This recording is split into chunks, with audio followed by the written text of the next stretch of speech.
ఈ వీడియోలో అర్ధవృత్తం వైశాల్యం, పార్షియల్ సర్కిల్ ఏరియా మరియు వృత్తం చాపం పొడవు ఆర్క్ లెంత్ను ఎలా కనుగొనాలో నేర్చుకుందాం. ముందుగా ఒక ప్రశ్న చూద్దాం.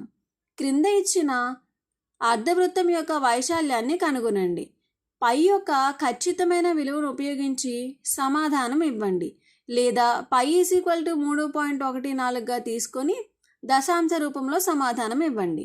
సాధన చూద్దాం. ఈ చిత్రంలో మనకేముంది? ఒక అర్ధవృత్తం ఉంది. దీని వైశాల్యాన్ని కనుగొనాలి. ముందుగా వీడియోని ఇక్కడ ఆపి ఒకసారి మీరు ప్రయత్నించండి. ఇప్పుడు పరిష్కారాన్ని చూద్దాం. దీన్ని చూడండి. ఈ అర్ధవృత్తాన్ని మరొక అర్ధవృత్తంతో పొడిగిస్తే మనకి ఇదేమవుతుంది? పూర్తి వృత్తం అనేది ఏర్పడుతుంది. మనకు వృత్త వైశాల్యం సూత్రం తెలుసు. అదేంటి? వృత్తం వైశాల్యం A = πr². ఇక్కడ r అనేది ఏంటి? వ్యాసార్థం. మనకిచ్చిన అర్ధవృత్తానికి ఎంత ఇచ్చారు? అది 2 యూనిట్లు. కాబట్టి r ఏమవుతుంది? 2. ఇప్పుడు వైశాల్యాన్ని లెక్కిస్తే A = π × rకి బదులు 2ని తీసుకుంటే 2 యొక్క ఘాతం 2గా రాసుకుంటాం. దీన్ని లెక్కిస్తే 2 యొక్క ఘాతం 2 అంటే అర్థం ఏంటి? 2 × 2 అని. ఎంత అవుతుంది? 4. కాబట్టి వైశాల్యం A = 4π. ఇది మొత్తం వృత్తం యొక్క వైశాల్యం. కానీ మనకు కావాల్సింది ఏంటి? కేవలం అర్ధవృత్తం యొక్క వైశాల్యం మాత్రమే. అర్ధవృత్తం అంటే ఏంటి? వృత్తంలో సగం.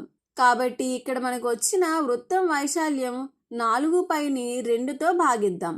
అంటే ఏమవుతుంది? 2 × 1 2, 2 × 2 ఎంత? 4. అంటే అర్ధవృత్తం యొక్క వైశాల్యం ఎంత వచ్చింది మనకి? 2π చదరపు యూనిట్లు. ఇదే మనకిచ్చిన అర్ధవృత్తం యొక్క వైశాల్యం అవుతుంది. కాబట్టి ఇక్కడ ఇచ్చిన ఖాళీలో మనం ఏమని రాస్తాము? 2π. ఇప్పుడు మరొక ప్రశ్న చూద్దాం.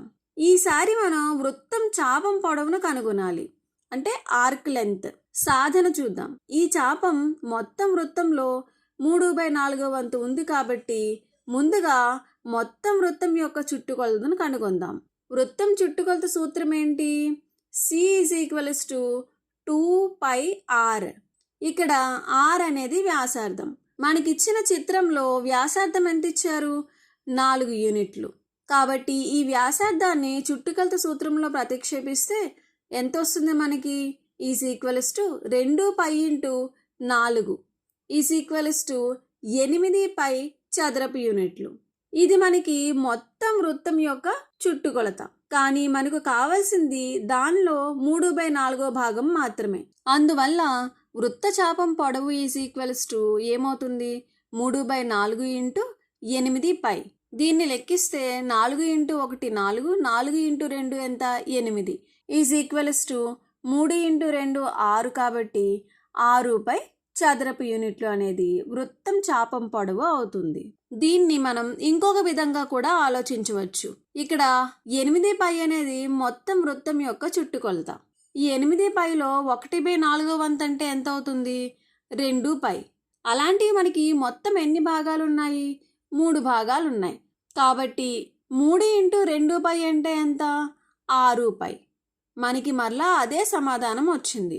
అయితే ఈ చాపం మొత్తం వృత్తంలో 3/4 భాగమని ఎలా తెలుసుకున్నాం అని ఆలోచిస్తే, ఇక్కడ చూడండి. చిత్రంలో మనకు చూపించిన కోణం ఎంతుంది? 90 డిగ్రీలు. వృత్తంలో మొత్తం కోణం ఎంత? 360 డిగ్రీలు. వృత్తంలో 90 డిగ్రీలు అంటే ఏమవుతుంది? అది 1/4 భాగం. కాబట్టి మిగిలిన చాపం ఏమవుతుంది మనకి? 3/4 భాగం అవుతుంది. అందువల్ల వృత్తం చాపం పొడవు ఎంత వచ్చింది మనకి? 6π చదరపు యూనిట్లు. దీన్నే మనకి ప్రశ్నలో ఇచ్చిన ఖాళీలో రాసుకుంటాం, 6π.